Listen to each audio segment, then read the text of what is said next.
After a long haul back from Europe, I was hoping for a little chill time, but thought it might be a good idea to do an informal patrol of some of the spots that the Arctic Rangers might have missed. Luckily, I'd just finished modifying my vintage Avro Arrow. To get it into fighting shape, I stripped out the old frame and rebuilt her with carbon titanium composites, dropped in a pair of GEXA 100s for adaptive thrust, and presto, a vintage hypersonic chariot. Well, look at that. What a beauty.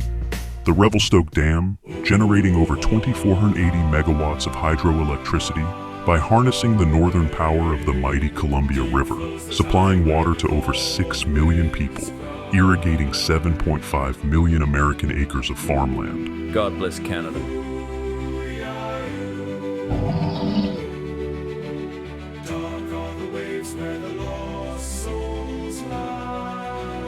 While I'm up here in the north, maybe I'll put the 100s to the test and see how fast I can get to Greenland. I hear they're hosting some important guests. Wonder how that is going.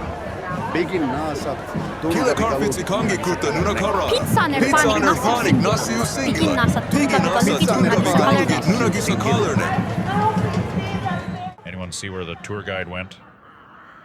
New intel, Danielle Smith, Florida, on stage with Ben Shapiro. President Trump has basically proposed that we annex Canada, and I feel like they will greet us as liberators. Wait, it isn't just Canada. Don't worry. It's also Greenland. I mean, why the hell not? Let's expand the real estate holdings of the United States. I'm not saying Canadians should vote in American elections, God forbid, or something. I mean, we can annex it and then just call it an outlying territory or something. Like Puerto Rico, but of the North. What the? Time to reroute this bird. Good thing I retrofitted the Arrow to run on that new algae-derived plasma fuel, potent enough to get me there. I can make it, but only if I take her stratosonic. Holy cow! Holy cow!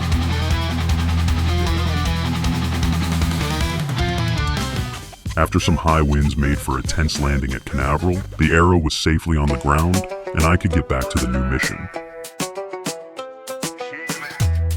Now there goes a man with universal health care, maybe even dental. Them sitting in the back chat, texting like kings. Thumbs right war, why the world still sings. Playing an invasion on encrypted feed. Must be high, must be drunk, must be blind with greed. Hold the line. Ben Shapiro, fast talker, short fuse.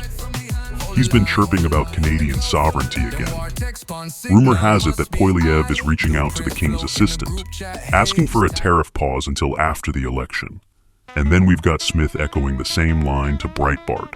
The longer this dispute goes on, let's just put things on pause so we can get through an election. And admitting to pitching the Trump administration the idea of holding off on... Those cats are 100% transactional. You eat, you owe. That's the code. I thought she was holding the line. Being down south got me thinking.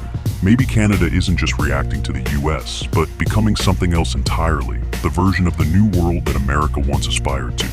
One built on inclusion, not division. If the States is going to war with this very idea, maybe this is our moment. Maybe our ability to have 1,000 voices is our secret weapon, our unique competitive advantage. You want to launch a new product anywhere in the world? We know someone from every inch of the planet. Maybe this is the thing that lets us build and scale better than anyone else in the world. Timberwolves lurk where the map fades black. Step wrong once, ain't no stepping back. Trade wars built off the Hudson flow. Now the data's gold, whole systems froze. They wired the sky, but the roots run deep. Tried to buy the north, but the north don't sleep.